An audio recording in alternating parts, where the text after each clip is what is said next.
நீங்க சீக்கிரமா ரிட்டையர் ஆகணும்னா 2 கால்குலேஷன் பண்ணும். ஒன்னு பாத்தீங்கன்னா மாசம் மாசம் உங்களுக்கு இப்ப எவ்வளவு எக்ஸ்பென்சஸ் இருக்கு, ரிட்டையர் ஆகும்போது எவ்வளவு எக்ஸ்பென்ஸ் இருக்கும் அப்படிங்கறத கால்குலேட் பண்ணும். ரெண்டாவது விஷயம் பாத்தீங்கன்னா அந்த அமௌண்ட் அச்சீவ் பண்றதுக்கு நீங்க இப்ப எவ்வளவு மாசம் மாசம் இன்வெஸ்ட் பண்ணும் அப்படிங்கறத தெரிஞ்சுக்கணும். என்னோட மந்த்லி எக்ஸ்பென்சஸ் பார்த்தீங்கன்னா 30,000. ஸோ இந்தியாவில் வந்து இன்ஃப்ளேஷன் ஆவரேஜாக 6%ன்னு வச்சுக்கிட்டோம்னா வந்து 20 வருஷத்துக்கு அப்புறம் நான் ரிட்டையர் ஆகும்போது எனக்கு வந்து மந்த்லி எக்ஸ்பென்சஸ் வந்து அரௌண்ட் 96,000 இருக்கும்.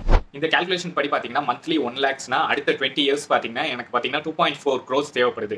ஸோ இன்ஃப்ளேஷனோட பாத்தீங்கன்னா 3 crores தேவைப்படுது. ஆனா SIP plus SWP combination choose பண்ணீங்கன்னா எனக்கு வந்து பாத்தீங்கன்னா ரிட்டையர்மெண்ட் அப்போ ஒன்லி 1 crore இருந்தாவே போதும் என்னோட மந்த்லி எக்ஸ்பென்சஸ் நான் அச்சீவ் பண்ணலாம். ரிட்டையர் ஆகும்போது எனக்கு 1 crore தேவைப்படுச்சுன்னா அதை அச்சீவ் பண்ணுறதுக்காக நான் மாதம் 10,000 நெக்ஸ்ட் 20 இயர்ஸ்க்கு எஸ்ஐபியில் இன்வெஸ்ட் பண்ணும். 1 crore எஸ்ஐபியில் இன்வெஸ்ட் பண்ண அமௌண்ட்டை ஃபுல்லாக விட்ரா பண்ணாமல் ரிட்டையர் ஆகும்போது நான் வந்து மாதம் 1 lakh மட்டும் நான் விட்ரா பண்ணேன்னா நெக்ஸ்ட் 20 இயர்ஸில் நான் 2.4 crore விட்ரா பண்ணியிருப்பேன். அப்படி பண்ணது போக மீதி எனக்கு வந்து 53 lakhs இருக்கும்.